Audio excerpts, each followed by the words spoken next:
Yo les amis, c'est Kazin. Pour rebondir un petit peu avec la vidéo précédente où je t'avais parlé de différentes soldes et de voir des items Pokémon à prix très bas, on va apporter peut-être quelques précisions par rapport à tout ça. Alors évidemment, je ne suis pas du tout un spécialiste du domaine des soldes ou des promotions, ni même des marges que peuvent avoir les boutiques sur différents items, que ce soit Pokémon, Tripack, booster individuel et autres.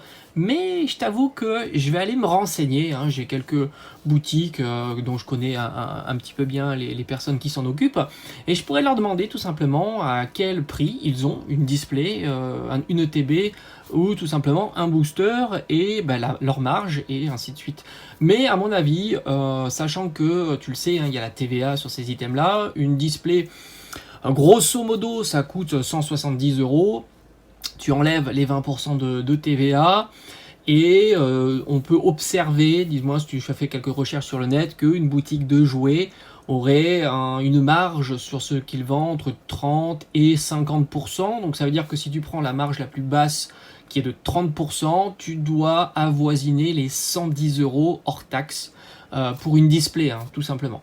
Alors évidemment, toi, c'est pas le prix où ils peuvent la vendre parce qu'ils sont obligés d'appliquer à chaque fois la TVA, mais ça serait pas fou de voir que leur prix à eux est aux alentours de 110 €. Tant faut qu'ils dégagent une certaine marge, et c'est vrai qu'en dessous de 30%, ça risque d'être certainement un petit peu compliqué, et je les vois mal, si tu veux, vendre pour 10%, 15%, ce qu'on pourrait voir dans les grandes surfaces. Par exemple, ça c'est pas impossible que dans les grandes surfaces, sur certains produits, tu as un pourcentage qui est tout petit. Mais dans les boutiques de jouets, c'est pas du tout les mêmes problématiques, évidemment. Mais en tous les cas, c'est une question qui est très intéressante. Et comme je t'ai dit, je vais aller poser la question. Ça coûte rien de demander la question, savoir à combien ils ont la display, les différents items, au prix, on va dire. Peut-être que certains le savent, dans l'espace de mes commentaires, ils vont peut-être le mettre. Ça pourrait être aussi intéressant de partager ça. Et c'était pour rebondir un petit peu sur les promotions. Alors il faut savoir déjà qu'en période de solde, normalement, tu as le droit de vendre à perte. C'est d'ailleurs que pendant cette période-là où c'est possible de vendre à perte. Alors déjà aussi, pour répondre à une question, moi par le passé, j'ai déjà acheté des displays à 99 € exactement. Je te mettrai dans la vidéo le prix là, sur le côté, je te mettrai là. C'était une display Ultra Prisme, voilà, bon, c'était l'époque, que j'avais acheté 99 €, et puis il y avait je me souviens, il y avait pas mal de quantité, c'était pas quelque chose où il fallait aller très très vite, etc. Mais ça, on a plus l'habitude de le voir sur Yu-Gi-Oh! Par exemple. Je vois d'ailleurs plusieurs commandes que j'ai pu faire, j'ai des displays Yu-Gi-Oh! À 30 €, tu vois, 30, 40 €. Donc ça, c'est des choses qu'on a l'habitude de voir sur Yu-Gi-Oh! Et c'est la même problématique en fait. Pourquoi Yu-Gi-Oh! plus que Pokémon? Parce que Yu-Gi-Oh! Tout simplement, en fin de série Yu-Gi-Oh! Il y a moins de demandes, et par conséquent, les items sont plus naturellement mis en promotion. Évidemment, c'est moins fréquent sur Pokémon, mais ça arrive aussi, et d'autant plus que la situation s'y prête maintenant. Donc en période de solde, c'est tout à fait possible de vendre à perte, et par conséquent, justement, ça tombe bien, il va y avoir la période de solde. Et des displays à 100 €, c'est quelque chose qu'on avait l'habitude de voir. Ça te surprend peut-être, parce que peut-être que tu n'as pas connu l'époque 2019, 2020, et franchement, moi c'est une époque que je connais, 2019, 2020. Avant, je connaissais même pas l'existence des displays, si ce n'est chez les buralistes. Je pensais pas qu'on pouvait facilement, on va dire, commander des displays.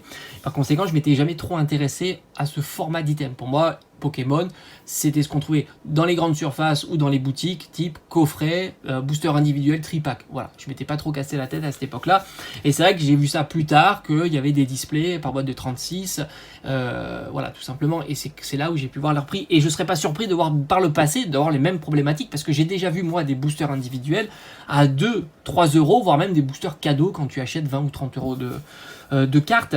Et la marge, le prix que tu peux observer sur des boosters individuels, c'est exactement la même chose sur les boîtes de 36 boosters. Si tu arrives par exemple du EV1 à en trouver à 2 €, eh ben, tu arriveras à trouver des displays à peu près 70, 80 ou 100 €. Ça sera exactement pareil. D'ailleurs, tu le sais, EV1, tu peux le trouver très facilement chez Lidl à 3 € tous les week-ends. Donc c'est des choses que tu vois déjà. Et on n'est pas en période de solde, on est en période de promotion. Alors là aussi, la problématique, je ne sais même pas comment ça fonctionne les périodes de promotion. Est-ce que tu as le droit de vendre certains produits à perte si le global de ta promotion, de tous les produits que tu as ciblés, n'est pas à perte? Ça, si, c'est une possibilité qui permettrait justement de jouer sur certains leviers pour dire, ben voilà, sur Pokémon, je perds, mais sur les autres jouets, je gagne, qui plus est, donc ça permet d'équilibrer tout simplement. Franchement, c'est quelque chose dont j'ignore complètement, mais ce qu'on constate, et ça c'est une évidence, c'est que tu as des items en promotion. Et quand tu parles de perte, là tu as un booster que tu peux acheter 3 euros. Alors est-ce qu'il gagne ou pas de l'argent sur 3 euros?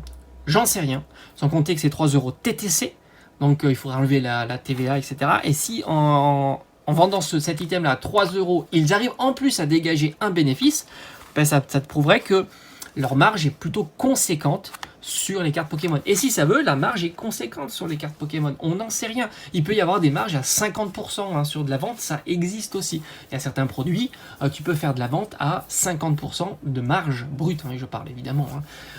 Tout simplement, quand tu enlèves la TVA et tu enlèves le prix d'achat chez le grossiste. Et après, il y a aussi un élément qu'il faut prendre en compte, c'est qu'il peut y avoir des baisses de prix grossistes ou fournisseurs. Ça veut dire quoi? Par exemple, dans les jeux vidéo, c'est très classique. Par exemple, est-ce que j'ai un jeu vidéo sur la main? Alors, par exemple, là, ce jeu vidéo-là, tu prends ce jeu vidéo-là, on le trouvait à une époque, je sais plus, je crois que c'était une vingtaine d'euros ou une dizaine d'euros, peut-être même une dizaine d'euros. Et en fait, ce qui se passe, c'est que c'est la boîte qui décide elle-même de dire, au lieu de le vendre 25, on va le vendre 20, on va le proposer moins cher. Et du coup, il y a une répercussion des prix chez les revendeurs. Donc ça, c'est des choses qui peuvent arriver. Il peut arriver que les grossistes ont une grande quantité, ou les fournisseurs ont une grande quantité d'un certain item. Ils savent qu'ils le vendent pas, donc ils vont eux-mêmes, parce qu'eux-mêmes ont des marges. Tout le monde a des marges en fait dans cette histoire, et tout le monde peut diminuer leur propre marge et être même à marge zéro, histoire de virer des items qui encombrent tout simplement dans la réserve, etc. Donc tout ça, c'est des choses qu'on maîtrise, enfin en tous les cas moi je maîtrise pas, mais moi je ne fais qu'observer. Et le dernier ressort, on va dire le circuit, la fin du circuit, ça sera les plateformes qui propose tout un tas d'articles de discount. Ça aussi, tu l'observes. Tu en as plusieurs maintenant en boutique physique. Avant, tu en avais plutôt sur Internet, comme vente privée. Moi, j'ai acheté des boosters comme ça pour 50%. J'avais acheté aussi du XY Evolution pour 2,50 €. Des displays Soleil et Lune pour 99 €, je crois. Des coffrets, etc. à 50%. Donc, eux aussi, il faut bien qu'ils les récupèrent quelque part. Il faut qu'ils fassent leur petite marge. Et par conséquent, ils les récupèrent certainement, soit sur les invendus, soit chez les grossistes qui n'arrivent plus à fournir ce genre d'items parce qu'ils sont passés de mode, parce qu'ils ont 1 an, 2 ans, et tu as un circuit comme ça. Étant donné que la Pokémon n'est plus comme une période où tout disparaissait très très rapidement, il risque d'arriver justement ce même procédé en 2024, en début d'année 2024, et tout au long de l'année, voire même les années suivantes. C'est pour ça qu'il faudra vraiment observer un petit peu comment cette dynamique se met en place. Si tu trouves dans les Stockomanie, les Nose, et même les Jiffy, les boutiques comme ça, qui ont tendance à récupérer des choses de marque, tu le vois d'ailleurs, il y a des jouets de marque, et il y a des cartes, il y avait du Yu-Gi-Oh à une époque, du Dragon Ball, etc.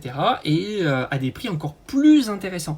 Et là, tu t'apercevras qu'il y a une vraie dynamique qui consiste à dire que toutes les boutiques qui proposent et les fournisseurs qui proposent ces genres d'items Pokémon et autres d'ailleurs, dans la collection en général, tu pourras avoir du Yu-Gi-Oh, ce qu'on a déjà vu, du Dragon Ball, tous les TCG, et puis même si tu es dans la collection, par exemple les Funko Pop, t'en vois régulièrement maintenant à des tout petits prix parce que tout simplement ce sont les invendus ou les fournisseurs qui veulent se libérer du stock et faire partir leur marchandises. Donc c'est quelque chose qui est pas surprenant sur Pokémon. Alors peut-être qu'on n'a plus l'habitude de voir ça parce que on a tellement eu une époque où tout était pris d'assaut. C'est comme si je te disais un jour on a du Lorcana qui se retrouverait discounté à 2 €. C'est évidemment ça peut paraître surprenant dans l'immédiat pour Lorcana, mais ça sera la même problématique si ça ne se vend pas. À un certain moment, ça va se retrouver un petit peu partout dans des boutiques qui ont tendance justement à récupérer du stock, qui sont soit des invendus, soit tout simplement des stocks que les fournisseurs, les distributeurs ont du mal à faire partir. Souvent c'est des anciennes références, pour les jouets c'est classique par exemple, les jouets qui n'est plus passé de mode, c'est plus la dernière figurine, c'est plus la dernière poupée, etc. Et du coup tu as une discount à 50%, 70%, même 90% du prix d'origine. C'est des choses qu'on a pu voir. J'avais réussi même à trouver tout un tas d'items comme ça, et j'ai eu dans mes messages, souvent il y en a qui me parlent de boosters noir et blanc à 1 € ou des choses comme ça. c'est des choses qu'on a déjà vues et faudrait être prêt en tous les cas, tous ceux qui sont collectionneurs, qui veulent ouvrir, etc., avoir un petit peu de budget justement pour se faire plaisir, parce que si un jour il y a des offres comme ça, il faudra avoir du budget pour en profiter. Mais en tous les cas, c'est pas surprenant, comme je te dis, malheureusement j'ai pas toutes mes commandes, je ferai que je fouille dans toutes mes commandes pour pouvoir te le montrer, hein, parce qu'il faut montrer pour être d'accord avec ce que je dis, mais en fait d'expérience tu sais que ces choses là arrivent, et qui plus est quand ça arrive, c'est pas pris d'assaut, parce qu'on sait qu'on est dans une période où justement le fait que ça arrive, c'est qu'il y a un désintérêt sur Pokémon. Encore une fois, la preuve qu'on a en ce moment, c'est ce pack à 3 € tous les week-ends chez Lidl. Je suis encore passé la semaine dernière pour voir s'il y avait du stock. Il y avait encore du stock dans les caisses. Donc pas hésiter à demander. D'ailleurs, faites-moi un petit retour de votre côté si vous avez pu trouver ce week-end des petits boosters. Est-ce que vous êtes intéressé à 3 €? Parce que ça aussi, ça prend la température. Est-ce que toi, tu es intéressé à trouver des petits items Pokémon à 3 €, du EV1 à 3 €? Ou si même toi, tu te dis, bah non, j'ai pas envie de mettre 3 € sur EV1 parce que c'est très significatif. Si personne n'a envie de mettre 3 € sur EV1, bah, EV1 ne se vendra pas. Et par conséquent, bah, ça sera pas 3 €, ça sera puis 2, puis 1. Puis après, en dessous de 1, ça me semble pas possible. Parce que là, 1, je pense qu'il y aura beaucoup de gens, ne serait-ce pour se faire des petites ouvertures plaisir tranquillou sans se ruiner. Et petite parenthèse, moi sur du Animal Crossing, quand c'était pas la hype, parce qu'il y a eu la hype Animal Crossing, des boosters à 10 €, et ben j'ai trouvé des dizaines et des dizaines de boosters Animal Crossing à 1 €. C'était facile à trouver. Et toutes les cartes Amiibo aussi, il y avait du Mario Mix Sport, je crois, quelque chose comme ça, à 1 € aussi. Et puis Micromania faisait pareil, et ainsi de suite. Alors est-ce que la baisse de prix a été faite par le distributeur ou le fabricant? Franchement, je ne sais pas. Mais en tous les cas, il y a des baisses de prix que l'on peut observer sur des items qui d'habitude ne le sont pas. Et Animal Crossing, mais d'ailleurs tu le vois aussi dans les jeux vidéo, hein, tu as des discounts de folie. Allez, on se dit à bientôt. Comme d'habitude, on se reste connecté pour tenir la température, pour voir un petit peu tout ce qui se passe, parce que c'est très intéressant. Faut pas non plus sous-estimer tout ça, et il faut être prêt. Évidemment, il faut être prêt pour pouvoir justement être dans les bons plans et de voir tout ça. C'est un petit peu comme ce que j'ai partagé avec l'Orcana. Et si un jour l'Orcana, il y a les decks par exemple en discount, c'est pas impossible aussi.